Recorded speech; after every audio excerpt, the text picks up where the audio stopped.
கம்போடியாவும் தாய்லாந்தும் தங்கள் எல்லை தகராறை தீர்க்கும் கடப்பாட்டில் உறுதியாக உள்ளன. வன்முறையால் அல்லாமல் தூதரக வழியாக பிரச்சனையை பேசி தீர்க்க அவை விரும்புகின்றன. அமெரிக்க அதிபர் டொனால்ட் டிரம்புடனான நேற்றைய தொலைபேசி உரையாடலில் பிரதமர் டத்தோஸ்ரீ அன்வார் இப்ராஹிம் அதனை தெரிவித்தார்.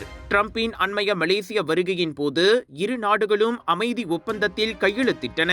எனினும் தாய்லாந்து கம்போடிய எல்லையில் மீண்டும் மோதல் வெடித்தது. எல்லையில் கன்னிவெடி சம்பவத்தை மேற்கோள் காட்டி தாய்லாந்து அமெரிக்க ஆதரவு அமைதி ஒப்பந்தத்தை நிறுத்தி வைப்பதாக அறிவித்தது.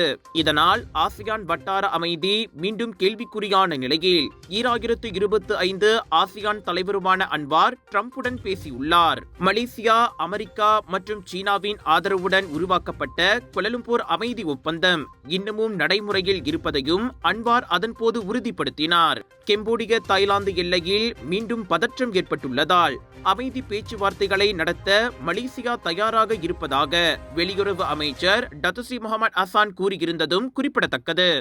விலையோ மலிவு, செலவோ குறைவு, தரமோ உயர்வு, மனமோ நிறைவு. மக்களின் தேர்வு என்ரிகோஸ் முழு ஆடை சத்துள்ள பால்மாவு.